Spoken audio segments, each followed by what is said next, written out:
बारे में detail inquiry होनी चाहिए। और जब एक मंत्री ऐसा करता है तो कुछ छींटे मुख्यमंत्री के ऊपर भी जाते हैं। मुख्यमंत्री कभी भी ये दावा नहीं कर सकता है कि मैं बहुत भ्रष्टाचार मुक्त के लिए मैं लड़ रहा हूं करके। आपको हमने ये पूरा प्रकरण दिए हैं। अब आप अगर आपके अंदर ईमानदारी जिंदा है देवेंद्र फडणवीस साहब, तो इसको आप सीबीआई के एंटी करप्शन ब्यूरो विंग को दीजिए, एनफोर्समेंट डायरेक्टोरेट को दीजिए, आईटी को बोलिएगा कि एक 25 लाख रुपये कमाने वाली, उसके पास 12.5 करोड़ रुपये लोन कहाँ से कौन कौन दे रहा है, कौन सा बैंक दे रहा है करके। तो ये सब सवालों के जवाब अब आपके कटघरे के अंदर है। और मुख्यमंत्री साहब अगर आप नहीं करेंगे तो मैं आपको बहुत जल्द एक चश्मा भेजने वाला हूँ, जिसके ऊपर आपका नाम लिख के भेजूंगा कि हो सकता है कि आपको बगैर चश्मे के दिखाई नहीं दे रहा होगा, हम जो बोल रहे हैं वो सुन नहीं रहे होंगे उसमें। तो इसलिए ये प्रकरण विट्स से ज़्यादा गंभीर है। और मेरी उम्मीद ये है कि हो सकता है कि हमारे पालक मंत्री का स्वभाव देखते हुए सगड़ा वेड़ा है, सगड़ा ना अक्कल नहीं है, काही काम ना उनको कुछ समझ में नहीं आता है, सब बावड़ट है, ये इसी तरह का रिएक्शन देते हैं। तो मैं उनसे अनुरोध करूँगा, ये तो सिर्फ एक ही है, आगे आगे देखिए होता है क्या करके। और सिर्फ आप ही नहीं, कुछ और भी मंत्रियों के बारे में, कुछ और भी बड़े नेताओं के बारे में प्रकरण निकाल रहे हैं। लेकिन मुझे अधिकारियों ने बताया है कि ख़ास तौर से इम्तियाज़ जलील के हाथ में कोई डॉक्यूमेंट नहीं देना है करके। उन अधिकारियों को ये कह रहा हूँ कि आप जिस कुर्सी के ऊपर बैठे हैं ईमानदारी से बैठिएगा। आप ऐसे एक्स MP एक्स MLA मुझे डॉक्यूमेंट्स नहीं देंगे तो गवर्नमेंट ने राइट टू इन्फॉर्मेशन के अंडर में दिया, वो आपको डॉक्यूमेंट्स देना पड़ेगा। तो आने वाले कुछ दिनों के अंदर और भी कुछ बातें सामने आएंगी और वो भी उतनी ही चौंकाने वाली रहेंगी।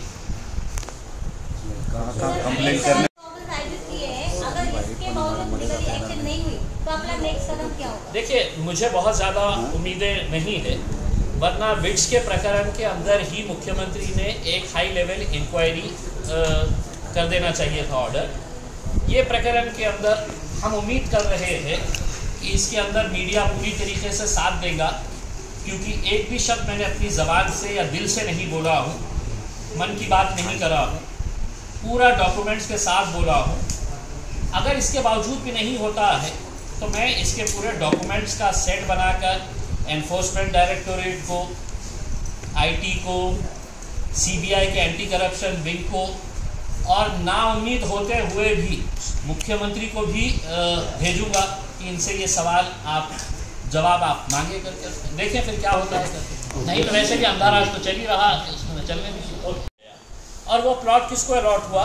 तो ये कैमियो डिस्टिलरीज को अलॉट हुआ। अभी इनके सिर्फ 2 ही डायरेक्टर हैं। हम MIDC से पूछ रहे हैं पिछले 3-4 सालों के अंदर कितने एप्लीकेशंस आए थे कि शेंद्रा में हमको ज़मीन चाहिए, और आपने लिख कर दिया था कि हमारे पास 1 इंच भी ज़मीन नहीं है। तो इनके लिए ये ट्रक टर्मिनस को क्यों हटाया गया, ये ज़मीन को क्यों दी गई, कितने पैसा आपने लिए, या आपको मंत्री जी को खुश करना था? और दूसरा, हम मंत्री जी से ये पूछना चाहते हैं कि विट्स के वक्त में आपने ये बोला था, ऐसा थोड़ी है कि हमने 65 करोड़ रुपये ला लिए है करके 68 करोड़ रुपये, हम 5 पार्टनर्स थे, बोले सब में 2-2, 3-3 करोड़ रुपये लेने वाले थे और बैंक लोन देने वाला था। बैंक हमारे घर पे आके लोन देती है करके, ऐसे शब्द होते थे हमसे, बैंक हमारे घर पे आके देते हैं करके, अगर इमेज अच्छी हो तो करके। हम बैंक यूको बैंक से पूछना चाहते हैं, इनकी पत्नी के नाम के ऊपर 5.5 करोड़ रुपये का आपने लोन दिए है, जबकि इनकी महीने साल की इनकम 25 लाख रुपये है, एफिडेविट में दिया हुआ है करके। दूसरा, संजय सिरसाट साहब हमको ये नहीं बता रहे हैं, उनके एफिडेविट में दिया गया है कि उनकी इनकम क्या है। तो उनकी इनकम है जो उनको पगार मिलती है महाराष्ट्र सरकार की तरफ से, आमदार इस हैसियत से जो काम करते हैं, जो महीने की 1 लाख 2 लाख 3 लाख रुपए जो भी होगी वो। और उसके साथ साथ उन्होंने बताया है कि मेरी पगार दूसरी जो है वो कंस्ट्रक्शन कंपनी और बिल्डर के पास से मिलती है करके। तो ये कौन कौन सी कंस्ट्रक्शन कंपनी के अंदर आपकी हिस्सेदारी है, भागीदारी है, ये भी हमको थोड़ा सा बता दे करके।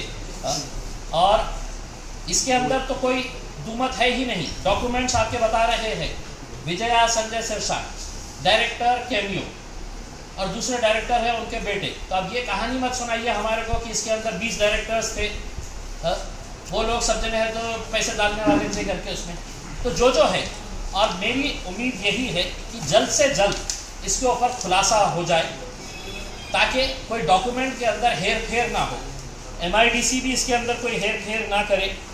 और संजय शिरसाट साहब ने ये प्रकरण जब बिट्स का आया था तो उन्होंने कहा था की काय मराठी माणसांनी उद्योग करायचं का नाही आहे, जरासा आहे, मी पण मराठी माणूस आहे, मराठी माणसाने पुढे जावं, चांगलं काम करावं, रोजगार उपलब्ध करू द्यावं।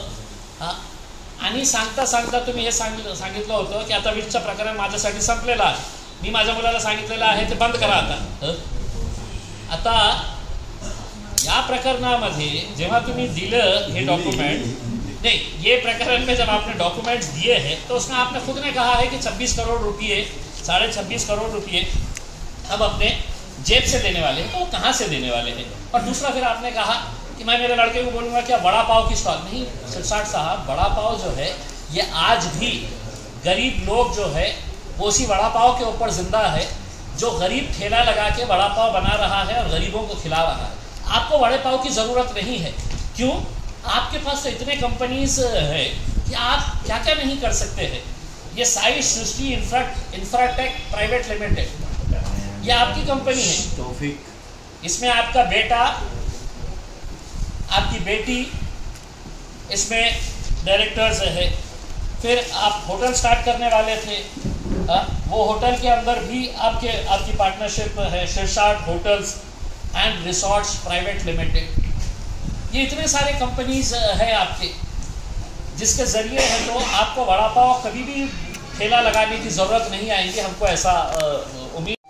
पिछले कुछ दिनों लगातार आप ये खबरें पढ़ रहे थे कि हमारे पालक मंत्री, हमारे मित्र संजय शिरसाट साहब, इन्होंने विट्स होटल सस्ते दामों में ख़रीद लिए है करके बड़ा प्रकरण बड़ा हुआ था। वो उस वक्त उन्होंने बताए थे कि भाई मैंने 68 लाख करोड़ रुपए नहीं डाला हूँ, 5 पार्टनर्स है करके, लेकिन आज तक उन्होंने ये नहीं बताया है कि वो 5 पार्टनर्स कौन है करके उसमें। लेकिन मैं आपको बताता हूँ कि एक पार्टनर उनका बेटा था जिसके नाम के ऊपर ये होटल ली जा रही थी, और दूसरी पार्टनर उनकी पत्नी थी जिसका एफिडेविट उन्होंने ऑलरेडी है तो सबमिट किया था, और उन्होंने उसका पैसा भर के, उनकी पत्नी भी थी। अब हम उम्मीद कर रहे थे कि तीसरा चौथा पार्टनर कौन है करके, और वो बहुत एक मुमकिन है कि उनके घर वाले की थे करके, वरना वो बता देते थे। अब दूसरा एक प्रकरण सामने आया है और मैं समझता हूँ ये कि विट्स से बड़ा प्रकरण है, इस हिसाब से कि वो तो 68 करोड़ का था, ये 105 करोड़ 89 लाख यानी कि 106 करोड़ रुपये का मामला है। शिरसाट साहब के फर्जंद सिद्धांत साहब को एक अल्कोहल बनाने के लिए जो केमिकल्स लगते हैं या दूसरे चीज़ें लगते हैं, एब्सोल्यूट अल्कोहल, जैसे मेरी नज़र के अंदर हम सिर्फ शराब ही कह सकते हैं, उसकी फैक्ट्री स्टार्ट करने की थी। तो उन्होंने शेंद्रा के अंदर अप्लाई किए, शेंद्रा में पता चला कि ज़मीनें है नहीं करके, तो वहाँ पे उन्होंने जोर दिया कि हमको ये ज़मीन शेंद्रा के अंदर ही चाहिए करके। तब MIDC के पूरे अधिकारी हरकत के अंदर आए और इन्होंने 22 तारीख के दिन 2022 के दिन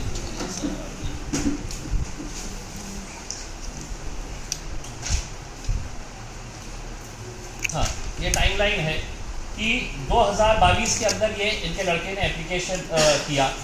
3 जून 2022 को लोकल जो कमेटी होती है MIDC की, जो ये सुझाव देती है कि ये ठीक है, ये प्लॉट अगर रिजर्व है तो उसको हम भी रिजर्व कर रहे हैं करके।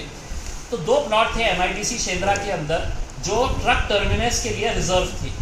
एक है तो A और B ब्लॉक के अंदर था जिसके अंदर 250 के करीब ट्रक्स रुकने वाले थे, और उसका आधा यानी कि 42,000 स्क्वायर मीटर का ट्रक टर्मिनस एक ब्लॉक में था, और दूसरे ब्लॉक के अंदर उसका आधा 21,000 स्क्वायर मीटर 21,275 स्क्वायर मीटर का दूसरा ट्रक टर्मिनस रिजर्व था। अब जब इनको ज़मीन चाहिए थी तो MIDC के पूरे अधिकारी हरकत के अंदर आए और उन्होंने एक प्रपोजल तैयार किया कि हमारे को ये 200-250 वाला जो टर्मिनस है वो काफ़ी हो जाता है, दूसरे ट्रक टर्मिनस की ज़रूरत नहीं है, तो उसको डी रिजर्व किया जाए। उन्होंने अपनी रिपोर्ट बनाया और उन्होंने अपनी रिपोर्ट बना के है तो बम्बई में भेज डाले है। इसी दौरान 7 दिसंबर 2022 को कैमियो डिस्टिलरीज नाम की कंपनी सिद्धांत शिरसाट साहब ने शुरू की, उसमें 3 पार्टनर्स थे। एक पार्टनर सिद्धांत शिरसाट जो उनका बेटा है, और दूसरा उनकी पत्नी विजया संजय शिरसाट, ये डायरेक्टर थी, और तीसरा जो है वो एक बिल्डर है भावेन अमीन, जिनके घर में ये रहते हैं, खरीदे हैं जो यहाँ पे भीड़ बाईपास के ऊपर, बड़ा बिल्डर है, अच्छा बिल्डर है। तो ये 3 लोग डायरेक्टर्स थे। अब ये इन्होंने डॉक्यूमेंट्स देना था कि हमको है तो 100 करोड़ रुपये 106 करोड़ रुपये की फैक्ट्री स्टार्ट करना है, तो अपना सेल्फ कॉन्ट्रीब्यूशन भी दिखाना पड़ता है कि मेरे जेब में भी कुछ पैसे हैं, मैं ऐसी पूरा बैंक से नहीं लेने वाला हूँ करके।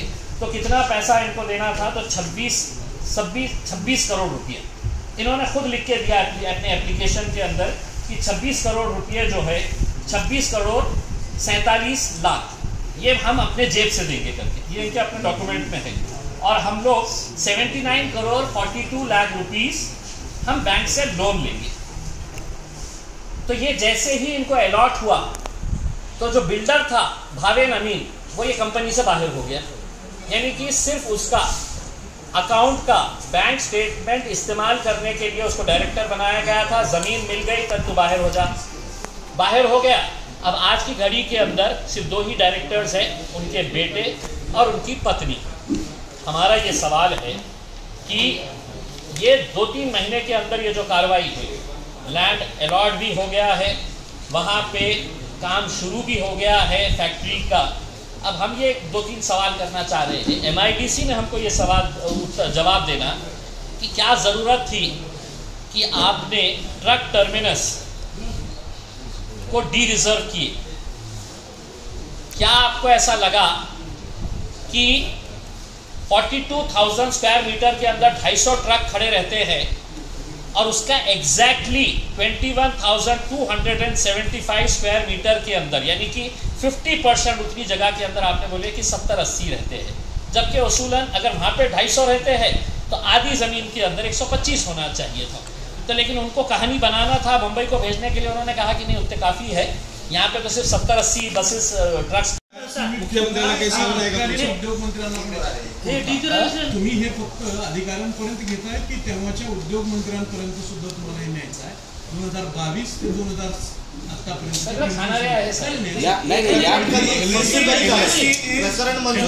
पालकमंत्री असताना झालं का? सामंत आणि संजय शिरसाट हे दोघंही एका पक्षात गेलेले होते, त्या अर्थाने मी तुम्हाला असं विचारतोय की तुमचं म्हणणं फक्त अधिकाऱ्यांपुरतं सीमित आहे का तुम्हाला ते पुढे एक्सटेंड मंत्र्यांपर्यंत? 100% याच्यामध्ये जे मंत्री आहे तेही सामील आहे। असा कोणताही ते मंत्री कोण आहे मंत्री? उदय सामंत मी तर नाव सहित सांगितलं की उदय सामंत ही याच्यामध्ये आहे। आणि मागच्या जे पालकमंत्री होते त्यांचं तर नाव घेतलं होतं, आता पुन्हा तुम्हाला संधी देतो सुभाष देसाई साहेब, 4 दिवस 8 दिवस घ्या, नोटीस पाठवा मला। का मग मीडियाला हे केलं होतं?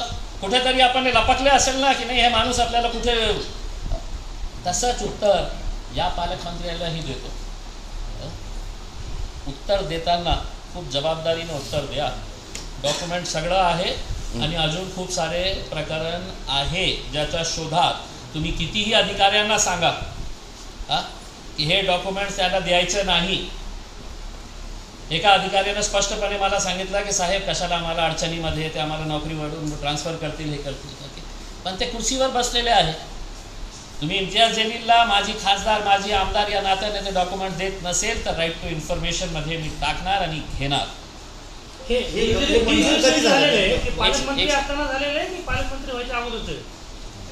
नाही हे जे पालकमंत्री कधी झालं ते 2000 तर ते त्याच्या अगोदरचं 22, 23, 24 हे सगळं सुरू होतं। 22 मध्ये त्यांनी अप्लाय केलं होतं आणि त्यांच्या ते 24 मध्ये मीटिंग झाली। ऑगस्ट 2024 मध्ये जे मीटिंग झाली फायनल मीटिंग MIDC मध्ये, त्यांनी स्पष्टपणे सांगितलं की आम्हाला हे पाहिजे नाही, कारण आम्हाला हे ॲप्लिकेशन आलेलं आहे की आम्हाला इंडस्ट्रीसाठी हे प्लॉट पाहिजे। त्यांनी आपल्या याच्यामध्ये सांगितलेलं आहे। तर बहुतेक ते आमदारच्याच द्वारे त्या एजन्सींनी दखल घ्यावे का तुम्ही त्यांना मेल करणार आहात का त्यांना काही पत्र पाठवणार आहात का? कुठं तर साईड सांगा त्यांना। मला काय आहे की आपल्या सर्वांचा खूप खूप धन्यवाद यासाठी देतो की विट्स हॉटेलचं प्रकरण आपणनी गाजवलं, आपणनी दाखवलं, म्हणून हे प्रकरण इतकं मोठं झालं. नाही तर हे प्रकरण सुभेदारी गेस्ट हाऊसच्या एका हॉलमध्येच राहिलं तर ते कोण त्याची दखल घेणार आहे. माझी अपेक्षा हे आहे की आपण दोघांनी समाज हितासाठी आपण संजय शिरसाटाला सांगा की त्या जागेमध्ये चांगली शाळा उभे करा आपल्या समाजाच्या मुलांसाठी, गोरगरीब मुलांसाठी. दारूच्या म्हणजे काय तुम्हाला मिळणार आहे. आणि वेळ पडली तर नक्की त्याच्या क्लिपिंग्स घेऊन, सगळ्या CDs घेऊन जे एजन्सीला पाठवण्यात येते. कारण मी जसं म्हटलं ना की सगळं जे डॉक्युमेंट्स आहेत ते सगळे documents written complaint against you are not filing any written complaint against anyone, असं अर्थ घ्यायचा. नाही मी करतो ना रिटर्न कंप्लेंट. मी 100% मी सगळं कारण डॉक्युमेंट्स असल्यानंतर मी म्हटलं ना मी काय असं ओढवाओढवीचे काही बोललो नाही ना त्याच्यामध्ये की त्या जरी माझ्या मर्जीचा बोलत आहे. माझ्याकडे सगळे डॉक्युमेंट्स आहेत. मी CBIला पाठवतो, मी एन्फोर्समेंट डायरेक्टरेटला पाठवतो, इन्कम टॅक्सला पाठवतो, MIDCचे मंत्री आणि ज्यांच्याकडून माझी अपेक्षाही राहिली नाही ते मुख्यमंत्र्यांना सुद्धा पाठवतो की कमीत कमी हे बघून आणि वेळ लागली तर मुख्यमंत्र्यांना एक चष्मा पण पाठवतो. आपल्याला करतो की या पत्रकार परिषदेमध्ये उपस्थित राहिल्यामुळे काही दिवसापूर्वी आपण बघितलं असेल की मीडियामध्ये एक प्रकरण खूप गाजत होता. ते आपले आदरणीय पालकमंत्री संजय शिरसाट साहेब यांच्या बाबतीत. ते प्रकरण खूप गाजल्यानंतर त्यांनी सांगितलं की आता माझ्यासाठी हे प्रकरण संपलेलं आहे कारण मी माझ्या मुलाला सांगितलेलं आहे की तू याच्यातून बाहेर पड. इनिशियली त्यांनी जे सांगितलं होतं की 5 पार्टनर्स आहे आणि त्यांचं कॉन्ट्रीब्युशन घेतल्यानंतर आम्ही बँकेकडून लोन घेणार आहे.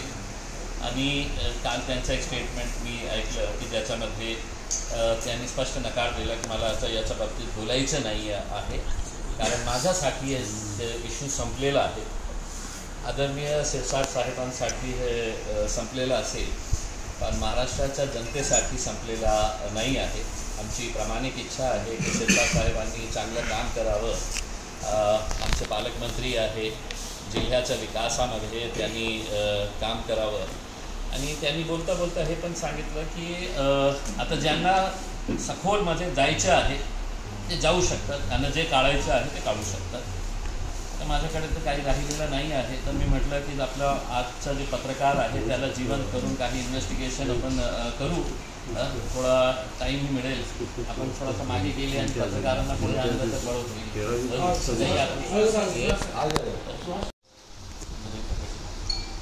हे कॅमिओ डिस्टिलरीज हे रजिस्टर्ड झाली. कॅमिओ डिस्टिलरीज तुम्हाला असं वाटेल की मतलब विट्स तर काही नाही होतं याच्यामध्ये. हे जे खेळ खेळण्यात आलेले आहे ते कॅमिओ डिस्टिलरीज कंपनी जे आहे ते रजिस्टर्ड झाली 7 डिसेंबर 2022ला. 7 डिसेंबर 2022ला जेव्हा त्यांनी सुरेंद्राला सांगितलं की मला इथे लँड पाहिजे त्यावेळी ते रजिस्टर्ड झाली. आता सेम डे ॲप्लिकेशन 22 मध्ये सेम डेट नाही आहे पण त्याच वेळी जेव्हा आता आपल्याला स्वतःचा कॉन्ट्रीब्युशन द्यावं लागतं. सगळं वाईटमध्ये असायला पाहिजे. किती द्यायचे आहे त्यांना 26 करोड 47 लाख. तर त्यांनी त्याच्यामध्ये डायरेक्टर्स केले. 3 डायरेक्टर्स होते त्याच्यामध्ये. एक होते सिद्धांत संजय शिरसाट, दुसरी होती विजया संजय शिरसाट जे त्यांची मिसेस आहे, आणि तिसरे महाशय होते मोठे बिल्डर आहेत भावेन भास्कर भाई अमीन. भावेन अमीन जे ज्यांनी ते घरं बांधली आणि तिथेच साहेब राहतात आपले तेच बिल्डर आहे, ते डायरेक्टर होते याच्यामध्ये. कंपनी जेव्हा त्यांनी इन्कॉर्पोरेट केली, कशासाठी केले हे? भावेन अमीनला याच्यामध्ये आणण्याचं कारण काय आहे? कारण 26 कोटी तर आम्ही दाखवू शकत नाही आमच्याकडे आहे, कारण आपण तर गरीब आहे. तर फायनान्शियल जे पेपर्स लागतं ते कुणाचे दाखवले? भावेन अमीनचे. आता हे मोठा बिल्डर आहे भावेन अमीन, आणि देणार आहे ते किती आहे तर 26 कोटी 47 लाख मी स्वतः देणार. हे संजय शिरसाट साहेब, सिद्धांत शिरसाट साहेबांचं डॉक्युमेंट आहे, ऑफिशियल डॉक्युमेंट आहे, जे त्यांनी सबमिट केलेले आहे. 26 करोड 47 लाख मी स्वतः देणार आहे. फायनान्स अरेंजमेंट बँक लोन किती घेणार आहे तर 79 करोड 42 लाख. दोघांची बेरीज केलं तर total cost of the project is 10589 lakhs. म्हणजे कसं असतं 105 कोटी 89 लाख. आता काय पत्रकार जीवन फिरला म्हणून संदर्भात, त्यांच्या बायकोच्या संदर्भात त्यांनी ॲफिडेव्हिट जे दिले होते, त्यांची इन्कम जे आहे 2019-20ला विजया संजय शिरसाटची इन्कम होती 15,25,062 रुपये. 2020ला ते वाढून झाली 22,32,368. 2021-22ला पुन्हा ते गरीब झाले. 22च्या ऐवजी 19,51,573. मग 22-23ला ऑलमोस्ट डबल झाली इन्कम, झाली असेल 42,83,426. आणि जे शेवटच्या लास्टचं हे होतं 23-24मध्ये त्याची इन्कम किती होती तर 25,20,603. 25 लाखाची वार्षिक उत्पन्न असणारे त्यांना बँक किती लोन दिलेलं आहे? बँकाचा नियम आहे किती लोन आपल्याला परतफेडही करायचं असतं ना, आपण केलं तर बँकांनी, युको बँकनी त्यांना लोन दिलं 5,63,33,644, ज्यांची इन्कम 25 लाख आहे.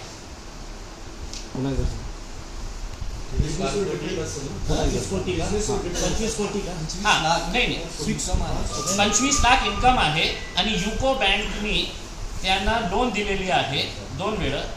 आता ते हे केलं तर 5,65,33,644. म्हणजे काहीतरी आपण गहाण ठेवलं असेल, काहीतरी दिलं असेल, मॉर्टगेज केलं असेल. आणि अनसेक्युअर्ड लोन्स म्हणजे जे मित्रांनी दिलं असेल, काही तुमच्याकडे जे काही असेल तर ते किती आहे तर 6,91,19,370. म्हणजे हे सगळं सेक्युअर्ड आणि अनसेक्युअर्ड लोन्सला आपण हे ॲड केलं तर मॅडमच्या नावाने किती लोन आहे तर 12,56,53,013 रुपये. मी आकडे सांगतो, आपण लिहा. 125653,013 हे इतकं लोन. सखोलमध्ये गेल्यानंतर एक प्रकरण समोर आलेलं आहे, ज्याच्यामध्ये थेट संजय शिरसाट साहेब आणि त्यांच्या परिवाराच्या प्रकरण आहे. काय आहे की आमचे खासदार साहेब जे आहे ते दारूची दुकानं उघडत आहे, अनेक दुकानं त्यांनी उघडले. मग या पालकमंत्र्यांना वाटलं की ते दुकान उघडत आहे, मी फॅक्टरी का नाही उभं करू. तर MIDC शेंद्रामध्ये त्यांनी जागा घेतली आणि तिथे ते आपलं आता ते काय काय तयार करणार आहे. कारण मी दारू पीत नाही, दारूच्या विरोधात आहे, तर मला जास्त काही याच्या बाबतीत माहीत नाही. त्यांनी हे समजावून सांगावं की त्यांनी जे लँड घेतलेला आहे शेंद्रा 5 स्टार इंडस्ट्रियल झोनमध्ये, त्यांनी 21,275 स्क्वेअर मीटर्स लँड घेतलेली आहे. ते बहुतेक मला असं वाटतं की 5 एकरचं जवळ लँड आहे, जे त्यांना देण्यात आलेली आहे. त्यांना म्हणजे त्यांच्या मुलाला सिद्धांत संजय शिरसाट यांना ते लँड देण्यात आलेली आहे MIDC कडून.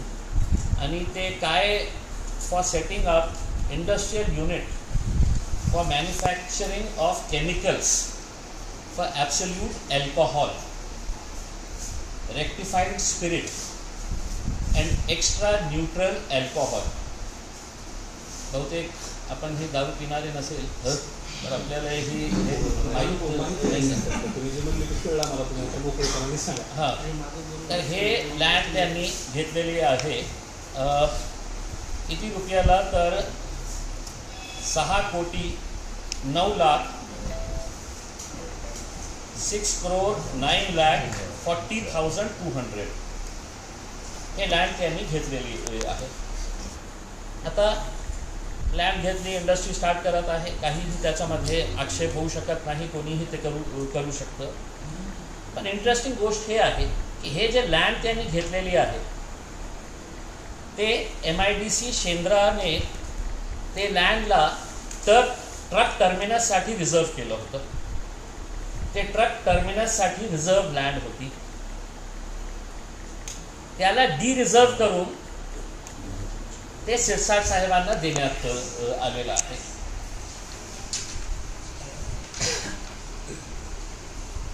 आता त्याचा प्रोसेस काय आहे MIDC कडून, इकडची जे स्थानिक कमिटी असते ते स्थानिक कमिटी बसतं आणि ते निर्णय घेतात की आपल्याला हे रिझर्व करायचे आहे. आणि याला हे एम्युनिटी प्लॉट होतं, शेंद्राचा एम्युनिटी प्लॉट होता. हे सगळ्या डॉक्युमेंट्समध्ये स्पष्टपणे लिहिलेलं आहे की शेंद्रामध्ये 2 एम्युनिटी प्लॉट्स ट्रक टर्मिनससाठी देण्यात आले होते. एक होता AM5, प्लॉट नंबर AM5, त्याचं क्षेत्र होता 42,000 स्क्वेअर मीटर. त्याच्यामध्ये 42,000, त्याच्यामध्ये 200 ते 250 ट्रक्स पार्किंग करण्याची सुविधा होती. रिझर्व होतं एम्युनिटी प्लॉट ट्रक टर्मिनस. आता हे जे एरिया आहे जिथे मी काल जाऊन आलो, दारूच्या फॅक्टरीचा मला माहीत नाही आहे. ते माझ्या माहितीप्रमाणे अल्कोहॉल म्हणजे अल्कोहॉल दारूला म्हणतात, ॲब्सोल्यूट अल्कोहॉल आणि स्पिरिट आणि केमिकल. शाळा उघडली असती तर समजलं असतं समाजासाठी काही चांगलं काम करायचं होतं. एक म्हणतं की दारूचं दुकान आहे, तर मी त्याच्यापेक्षा मोठा आहे ना, तर मी तर फॅक्टरीच उघडणार. असं म्हणता येईल की दारू फॅक्टरी खोलण्यासाठी जमीन घोटाळा केला असेल. जमीन घोटाळा म्हणजे आता जेव्हा MIDC रिझर्व करतं, टाउन प्लॅनिंगचा त्यांचं जे एक सिस्टम आहे की आपल्याला इथे एक गार्डन करायचे आहे, इतकं एक आपल्याला पार्क ठेवायचं आहे, इथे ओपन लँड ठेवायचं आहे. हा एम्युनिटी प्लॉट काय असतं की पार्किंग स्पेसेस असतं, गार्डन्स असतं, पार्क्स असतं, ओपन स्पेसेस असतं. त्याच्यामध्ये हॉस्पिटलसाठी, आपण हॉटेलसाठी, रेस्टॉरंटसाठी, हे सगळे जे आहे ना ते एम्युनिटी प्लॉटमध्ये येतात. आणि जेव्हा हे नियमात नाही असं म्हणणं आहे, नियमात आहे, नियमात आहे. कोणताही एम्युनिटी प्लॉट MIDC ते कन्वर्ट करू शकतं, त्याच्यामध्ये काहीही इलिगॅलिटी नाही आहे. जे आपले मागचे पालकमंत्री होते शिवसेनेचे सुभाष देसाई साहेब, त्यांनी पूर्ण चिकलठाणा विकून टाकला, पूर्ण चिकलठाणा. कोट्यवधी रुपये त्यांनी त्याच्यातून कमावले होते सुभाष देसाईने. मग त्यांनी मुंबईच्या एका पत्रकाराला सांगितलं होतं, मीडियाला बाईट दिलं होतं की मी इम्तियाज जलीलच्या विरोधात मानहानीचा दावा ठोकणार. 38 तासाच्या नंतर मी त्यांना ट्विट केलं की साहेब मी वाट बघत आहे, आपल्या मानहानीच्या नोटीस मला आतापर्यंत मिळाली नाही आहे. मग पुन्हा त्यांना आठवण करून दिली होती की साहेब आतापर्यंत माझ्याकडे नोटीस आली नाही. बहुतेक हे साहेब पण असंच तुम्हाला हे प्रतिक्रिया देतील, कारण त्यांचा जे स्वभाव आहे. आरक्षण नेहमी बदलले जातात मोठमोठ्या अधिकाऱ्यांचे दबाव वापरून म्हणा किंवा आपले इन्फ्लुएन्स. या ठिकाणी काय गडबड झालेली आहे? मी काय म्हटलं ते आता याचं उत्तर MIDCने द्यावं की भाई जेव्हा तुमच्याकडे 50 लोक आले होते मागच्या 3 वर्षामध्ये की आम्हाला इंडस्ट्रीसाठी प्लॉट पाहिजे, तुम्ही त्यांना सांगितलं की आमच्याकडे 1 इंच जागा नाही आहे करते. मग जितकं एरिया तुम्ही रिझर्व केलं 21,275 स्क्वेअर मीटर्स जितकं रिझर्व केलं तितकीच मागणी सिरसाट साहेब, म्हणजे त्यांना माहीत होतं की आम्ही हे त्याला रिझर्व करायला लावत आहे, तितकीच लँड ते आम्हाला द्या.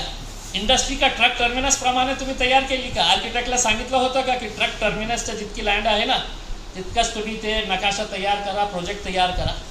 दुसरं म्हणजे 25-26 कोटी रुपये कुठून आणणार होते हे त्यांनी स्पष्ट करून सांगावे. तुमचं डॉक्युमेंट आहे. मी एकही शब्द माझ्या वतीनं बोललेला नाही आहे. फक्त माझ्या वतीने जे बोललेलं आहे हे आहे की पालकमंत्री आहे, चांगलं काम करा, चांगले उद्योग उभारा, पण दारू कशासाठी आपल्याला? ज्या लेवलचा आपल्या माणसाने विचार करतो ना त्याच्या धंद्यामध्ये पडतो. सर थोडं सिक्वेन्स सांगा. डी रिझर्व तुम्ही हे रिझर्व केलं आणि MIDCने दुसरं एक उत्तर आम्हाला हे द्यावं की मागच्या 3-4 वर्षापासून अनेक जे जेन्युन इंडस्ट्री उभे करायची होती त्यांना प्रामाणिकपणे त्यांनी MIDCकडे अर्ज केले होते की आम्हाला शेंद्रामध्ये लँड पाहिजे आणि त्यांना उत्तर देण्यात आलं होतं की आमच्याकडे 1 इंची जागा आता उपलब्ध नाही आहे. 1 इंची जागा. आता MIDCने किती लोकांचे अर्ज असे आले होते आणि किती लोकांना सांगितलेले आहे की आमच्याकडे जागा शिल्लक आहेच नाही. मग हे तुमचे जवाई होते का की ज्यांच्यासाठी तुम्ही जागा तयार करून दिली की नाही ट्रक कुठेही उभे राहतील, आम्हाला काही देणं घेणं नाही आहे. आणि माझी हात जोडून माझे पालकमंत्री साहेब त्यांच्याकडून अपेक्षा हे आहे की या प्रकरणामध्ये जे 24, 25, 26 कोटी रुपये आपण सेल्फ फायनान्स करत होते ते कुठून आणणार होते? कोण तुम्हाला या 2 डायरेक्टर्सचा बँक बॅलन्स आणि बँक शीट इतकी स्ट्रॉंग आहे की कोणत्याही बँकेने दिलं असतं 26 कोटी रुपये. मग एक तर तुम्ही ॲफिडेव्हिटमध्ये खोटं सांगितलेलं आहे किंवा तुम्ही तुमच्या मुलाचं जे रिटर्न फाईल झालेलं आहे ते खोटं फाईल केलेले आहे. नाहीतर इतके पैसे कोणी देणार, कशा देणार? हे जे पैसे 12 कोटी जे मॅडमच्या नावाने आहे आणि त्याच्यामध्ये 7 कोटी रुपये जे अनसेक्युअर्ड लोन्स आहे ते कोणी दिलेले आहे, हँड लोन कोणी दिलेले आहे, सगळ्याचा ट्रेल इन्कम टॅक्सनी घ्यावा. इन्कम टॅक्सनी त्यांना विचारावं की हे. तर आता सगळे एजन्सीज जे आहे ना, बहुतेक मला भीती हे आहे की इन्कम टॅक्स मला विचारतील की हे डॉक्युमेंट्स कुठून आणले. ED माझ्याकडे येऊ शकतं, तू कशाला हे प्रश्न. अच्छा दुसरे कोणी असले असते तर CBI, ED, IT सगळे कामाला लागले असते. आता हे प्रकरणही आपण घेतलं ना विटचा, इतकं सोपं नाही आहे. म्हणजे पकडे गया हे ते डायरेक्टर होते. ऑगस्टमध्ये हे झालं रिझर्व. सप्टेंबरमध्ये त्यांनी तातडीने हे करा, अलॉट करा लँड. ते नोव्हेंबर 2023 मध्ये जेव्हा लँड अलॉट झाली तर भावेन अमीन बाहेर पडले. ते डायरेक्टर राहिले नाही, ते फक्त कागदापुरती होते की डॉक्युमेंट दाखवण्यासाठी की माझा फायनान्शियल हे बघा इतकं आहे. 6 कोटी जे लँड आपल्याला विकत घ्यायचे आहे 6 कोटीपेक्षा जास्त, ते आम्ही यांच्या डॉक्युमेंटच्या आधारावर. आता हे अमीन साहेब काय केलं, भावेन अमीनने, चांगलं बिल्डर आहे, तर त्यांनी रिझाईन केलं. नोव्हेंबर 2023 मध्ये रिझाईन केलं, बाहेर पडले कंपनीतून. आता 2च डायरेक्टर्स राहिले. लेटेस्ट कालचा तुम्ही कंपनीचा हे घेतलं तर तुम्हाला कळेल की 2च डायरेक्टर्स राहिलेले आहे. आदरणीय पालकमंत्री संजय शिरसाट साहेबांची पत्नी विजया संजय शिरसाट आणि दुसरं सिद्धांत संजय शिरसाट, हे याच्यामध्ये राहिले. प्रश्न हे येतो की जे आपण मी जेव्हा हे बोललो होतो की संजय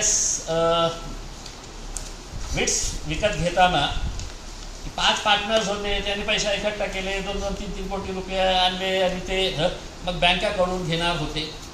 त्यामध्ये त्यांनी सांगितलंच नाही की एक तर सिद्धांत शिरसाट होतं आणि दुसरं भागीदार जो होतं ते त्यांची पत्नी होती, ज्याच्यामध्ये त्यांनी रितसर असं नाही जमत. प्रॉपर कुठल्या तरी एजन्सीकडे, म्हणजे आता अंजली दमन याचं एक उदाहरण घेऊयात. ते काय करतात की त्या ईडीकडे किंवा IT कडे किंवा जिथं असेल त्या एजन्सीकडे ते जाऊन त्यांचे डॉक्युमेंट देतात. तसं तुम्ही काही करणार आहात का त्याच एजन्सीने तुमच्याकडे येऊन हे सगळं हो नक्की मी घ्यावं असं काहीतरी करणार आहात का? त्यांना मेल वगैरे. पण माझी एक कंडिशन आहे की हे डॉक्युमेंट सोबत मी साम TV मध्ये पण आलेला आहे, ABPने पण दाखवलेला आहे, NDTVने पण दाखवलेला आहे, सगळ्यांच्या CD सोबत मी सबमिट करणार आहे की यांनी हे प्रश्न उपस्थित केला आहे. काय झालेलं आहे इम्तियाज अली, तू प्रश्न विचारतो ना, मग तूच फाशीचा फंदा का तयार करत नाही आहे? आमची पत्रकारितेची जबाबदारी काय नाही आहे? तूच सगळं कर.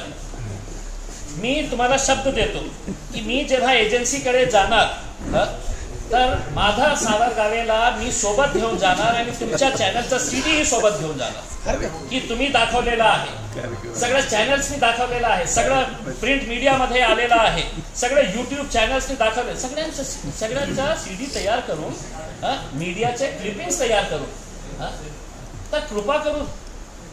मी सांगितलं होतं तुम्हाला इन्स्पिरा नावाची एक कंपनीमध्ये कसा झोल झाला होता. इन्स्पिरा जे MIDC कडून त्यांनी 700 रुपयामध्ये घेतलं आणि आज ते किती रुपयामध्ये ते विकत आहे लँड. इन्स्पिराचे ओपन प्लॉटिंग ते करत आहे MIDCच्या. खऱ्या अर्थाने तर ते अगरवाल आज जेलमध्ये व्हायला पाहिजे होतं अजंता फार्माचे. तर जेव्हा मी पत्रकार परिषद घेतली होती असं एका पत्रकाराने विचारलं होतं, मग तुम्ही काय करणार? म्हणजे खचाखच भरलेलं होतं, एकही पत्रकारने छापलं नाही. का नाही छापलं? का नाही दाखवलं? का फक्त इन्स्पिरा अजंता फार्माचा मोठा माणूस आहे, पैसेवाला आहे, मग त्याच्यामध्ये आरोप होतो का नाही होतो? आणि जेव्हा मी नाव घेतलं होतं तर हे अजंता फार्माचे मी आज इन्स्पिराला चॅलेंज करतो ना की तुम्ही मला नोटीस पाठवा, इतकं मोठे माणूस आहे तुम्ही, इतके मोठे इंडस्ट्रियलिस्ट आहे, तुम्ही मला का नोटीस पाठवली नाही की मी तुमची बदनामी करत आहे, मी खोटं सांगत आहे? खरं आहे म्हणून तुम्ही गप्प बसलेले आहे. तुमचं कौतुक करावंच लागेल. त्यावेळी एकाही माध्यमांनी दखल घेतली नसली तरी यावेळेस घेतील म्हणून तुम्ही पत्रकार परिषद घेतात. माझं काम बघा, माझं काम प्रश्न असा होता, तुम्ही प्रश्नाची बदल तुम्ही काय करताय, प्रश्न प्रॉपर उत्तर एवढं 1 लाईन 2 लाईन 4 लाईन. त्यानंतरची रिझर्व प्रक्रिया, नंतर मग फायनल रिझर्व चेंज झालं, मग ते प्लॉट अलॉटमेंट झालं. हे जरा सिक्वेन्स जो आहे ना ते डेट वाईज जर आम्हाला सांगितलं तर फार उत्तम होईल. कधी अर्ज, बेसिक अर्ज कधी होता? आता माझी अपेक्षा जी आहे ना मुख्यमंत्र्यांकडून ही संपलेली आहे. ज्या मुख्यमंत्री आपल्याला स्वतःला खूप मैं दूध का धुलावा हूँ और भ्रष्टाचार मुक्त हे करणारे आहे, हेच देवेंद्र फडणवीस साहेब आहे का नाही की ज्यांचा व्हिडिओ आजही YouTubeवर उपलब्ध आहे की अजित पवार सोबत आम्ही नाही करणार, नाही म्हणजे नाही नाही नाही नाही, जे आमच्या हाती जेव्हा येतील त्या चक्की पीसिंग. हेच मुख्यमंत्री होते. आता विट्सच्या बाबतीत त्यांनी इन्क्वायरी करायला पाहिजे होतं का नाही होतं? त्याच्यामध्ये असं इतकं सोपं आहे का की पकडलं, एकदा तुम्हाला कोणी पकडलं, नाही मैंने छोड़ दिया साहेब, प्रकरण सोड द्या. आता बहुतेक हे याच्या बाबतीत ही करतील की नाही मी आता दारूचं काही करणार नाही आहे, मी हे लँड सोडून जाणार आहे. नेत्यांनी आरोप केला होता असं ट्विट करून. काल ते एकमेकांना भेटले, तुम्ही भेटणार आरोप करायचा मी तर आता पत्रकारांसमोर आलेलो आहे आणि मी प्रामाणिकपणे मी भेटो किंवा नाही, आता हे केस कुणाच्या हातात दिलेला आहे. मी इन्कम टॅक्सला सांगतो याची चौकशी करा. मी एन्फोर्समेंट डायरेक्टोरेट ईडीला सांगतो की त्याची चौकशी करा. मी CBIच्या अँटी करप्शन विंगला सांगतो की त्याची इन्क्वायरी करा. बहुतेक एका कोणत्या लग्नामध्ये ते समोर आले माझा, आणि तरी कोणीतरी फोटो आणि पालकमंत्री असताना मी त्यांना नमस्कार केलं. मग तुम्ही हे सांगणार का की तुम्ही त्यांना नमस्कार कसं केलं?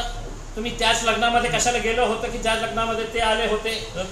तर हे जे आहे ना, तर दुसऱ्या नेत्यांना जे त्यांचं गालबोट घेत आहे त्यांना विचारा. माझ्या बाबतीत हे विचारू नका. मी आपल्या हातात दिलेले आहे. आता तुम्ही कशा कव्हर करणार आहे यात मुद्द्यावर